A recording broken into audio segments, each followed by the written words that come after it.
Los niños superdotados poseen una inteligencia superior, gran creatividad e imaginación y una curiosidad insaciable que les faculta para el aprendizaje autónomo.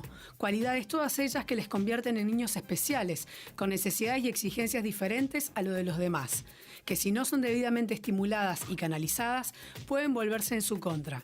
En nuestro país se estima que hay entre 10.000 y 30.000 niños y adolescentes con necesidades educativas especiales que requieren ser contemplados. Para hablar de cómo detectarlos y de las necesidades que ellos poseen, recibimos a Guido Horacio Paiva, licenciado en Psicología, especializado en Neuropsicología Infantil y coordinador de la institución Superdotación, Talento y Creatividad. Le damos la bienvenida al psicólogo Horacio Paiva. ¿Qué tal? ¿Cómo estás? Bien, muy bien, muchas gracias. Un gusto que hayas venido. Para mí es seguro. Empecemos, por favor, contanos cómo son los chiquilines superdotados, ¿no?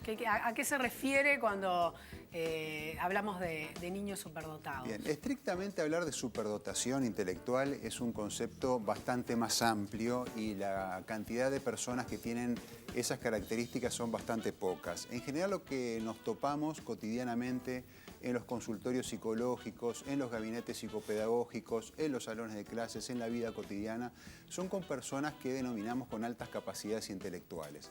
Entonces, que destacan en uno o dos campos específicos de funcionamiento, claro, no en todos, a diferencia de la superdotación que, estrictamente hablando, sin entrar en demasiado detalle teórico, serían personas o son personas que tienen un alto o altísimo desempeño en muchas o en casi todas o prácticamente todas las capacidades que tienen que desarrollar en su vida. Claro, que habrá, me imagino, un abanico de posibilidades de que desde el genio, super genio, a alguien que simplemente tiene más facilidad para todo. Exacto. O para algunas áreas. Exacto. Lo que nosotros encontramos con una necesidad imprescindible de atención son los chicos con altas capacidades intelectuales. Esto quiere decir chicos que tienen talentos especiales en determinadas áreas, que presentan características de precocidad. Esto quiere decir que adquieren nociones complejas sobre determinados campos del conocimiento de manera mucho más temprana de lo que habitualmente esperamos.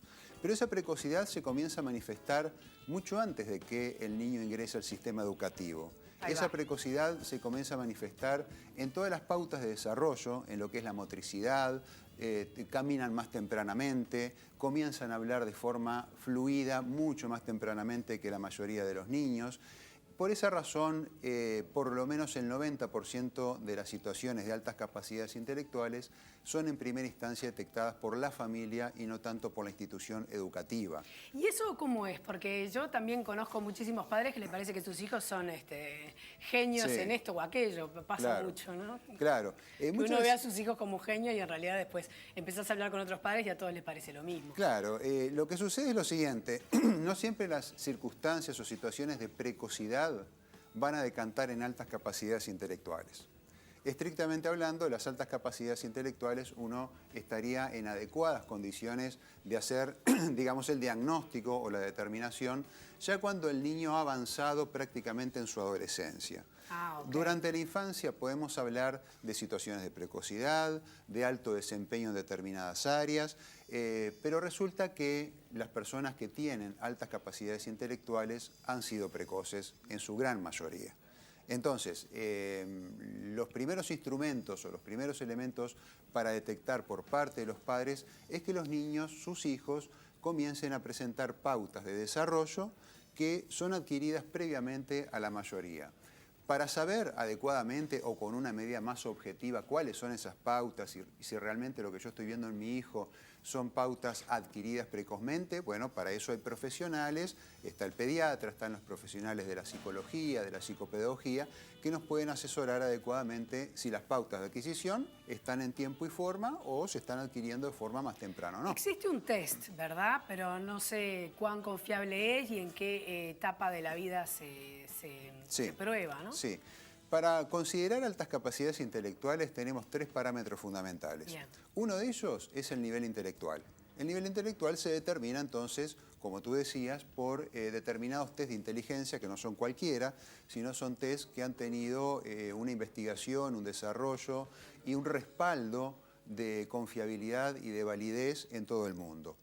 En segundo lugar, son personas que tienen que haber demostrado o estar demostrando una motivación alta por su propio desarrollo, por el conocimiento, una alta curiosidad por aprender.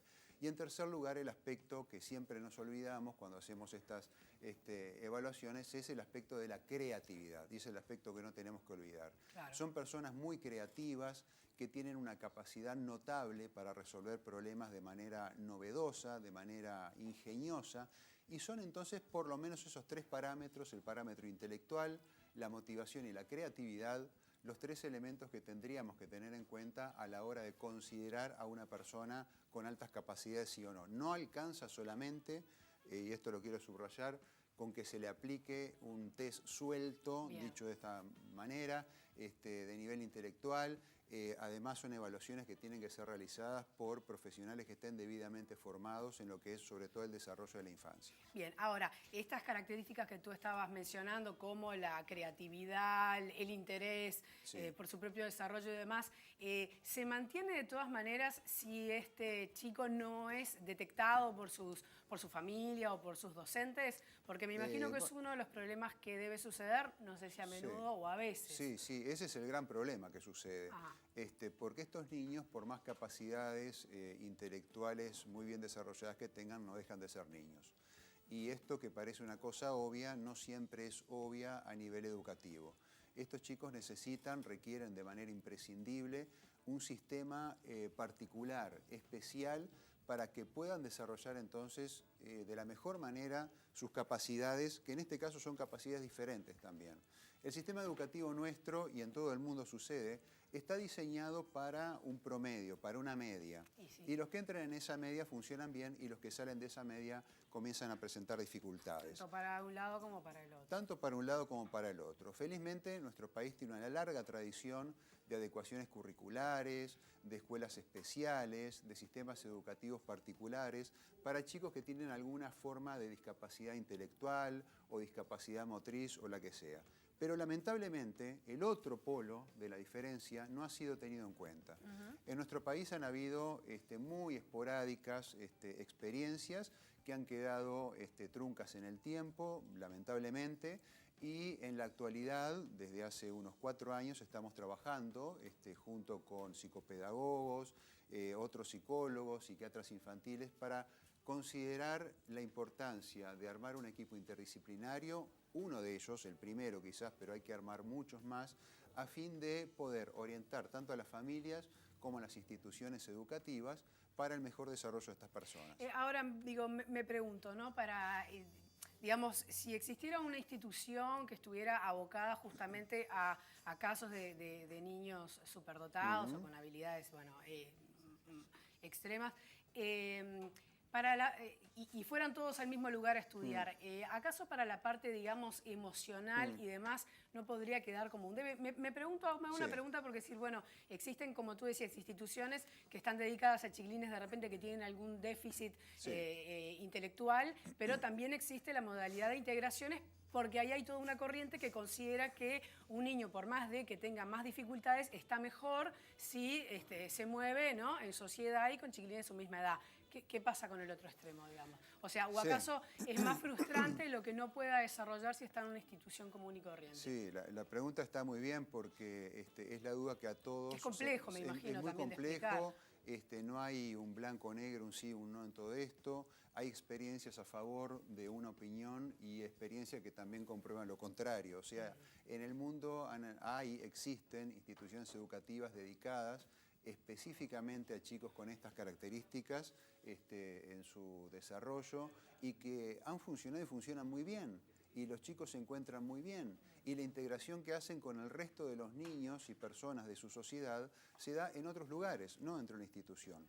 En particular, nosotros propendemos a que la integración se realice en el ámbito natural. O sea, no somos partidarios de la creación de instituciones específicas y especiales, como tampoco, dicho sea de paso, en mi caso particular, no soy partidario de que ninguna condición particular requiera una institución particular. Claro. La sociedad es diversa y esa diversidad que nosotros consideramos debe ser contemplada también a nivel institucional. Por lo tanto, los docentes, las instituciones, las direcciones de las instituciones debemos todos estar preparados para dar una educación a todos los niños, sea la capacidad que sea, provengan del medio sociocultural que provengan. Tengan muy buenas capacidades, tengan promedio o estén por debajo, pero todos integrados a una misma institución. En la década del 30 hubo una persona que lamentablemente no es recordada en la historia educativa de nuestro país, me refiero en particular a Emilio Verdecio. Emilio Verdecio fue algo así como el José Pedro Varela de la educación especial. Y fue la persona que colaboró en la creación de las escuelas especiales para discapacitados intelectuales, para irregulares del carácter, como se los denominaba en aquella época, para los preventorios, las escuelas al aire libre. Inclusive, y acá viene el tema de Emilio Verdecio, ¿por qué lo traigo? Él hizo un intento de formar clases de chicos con muy altas capacidades intelectuales que funcionaban dentro de escuelas normales, escuelas públicas, comunes y corrientes, y ahí se armó un plan que lamentablemente duró pocos años, 5 o 6 años, y eso quedó sin demasiada documentación, sin demasiado estudio, y eso quedó por allí.